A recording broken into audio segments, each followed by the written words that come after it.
Hello and welcome to my first ever video on this channel. Let me explain. In 2022, I was admitted to a child/teen psych ward. I met amazing people in there and start recovery, which is a story for another video. Today I want to tell you about a little friend who got snuck into the ward. The hospital I was at had a rule that said patients who were stable enough have to go home over the weekend to test how they are doing outside the hospital. So when I got back to the ward on Sunday evening, my roommates came running to me excited. "Akima, you have to meet Günther." At that time I was pretty sure they found some kind of insect. Spoiler, it was not. They took me with them to our room. Then they opened and I want to repeat that part, my closet. And in my closet was a big trash bag filled with water. And in the water was a little swimming fish. I felt so goddamn bad for this poor fish. And I wanted to help him. I was panicking the rest of the day, trying to figure out a way how to save him. At the end, I waited for my roommates to fall asleep, but at that point I was in such a panicked state that I wasn't really in control of myself anymore. So I stepped out into the hallway, but midway I disassociated and I was just staring down the hallway. I drew a picture for you how that must have looked as the nurse stepped out the nurse's office and saw me standing there like a freaking psychopath, staring along the hallway.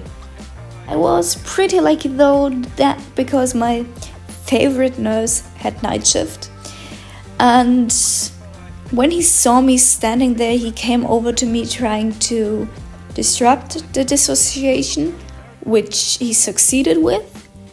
And then he asked me, "What's wrong?" Still in shock, I said, There is a fish in my closet," I said. And then he took me with him to the nurse's office, sat me down, tried to calm me down, which semi-worked. But also he asked me again, "So now, what really happened?" And I was like, "There's a fish in my closet and he's talking to me." Well, at this point he thought I had completely lost it and turned psychotic, which I cannot be mad at him for this.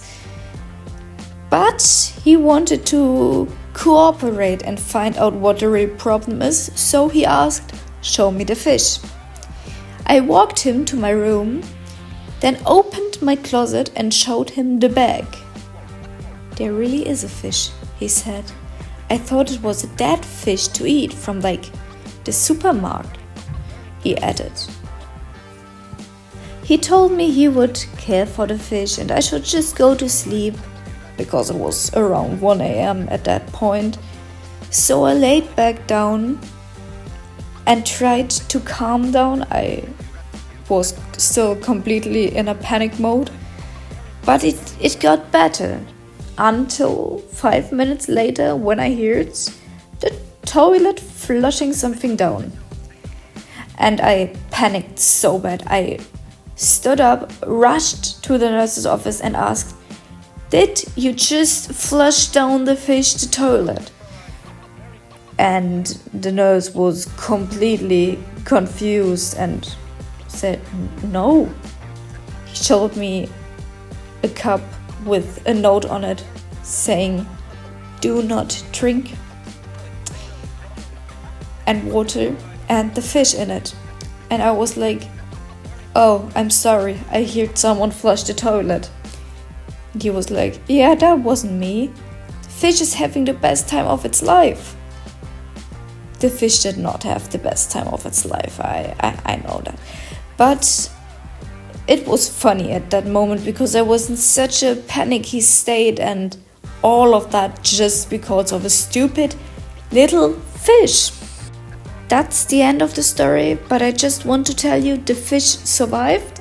He got back into his aquarium and he was alive for like another half a year and passed away from old age. Now I wish you an amazing day, evening, afternoon, whenever you're watching this video.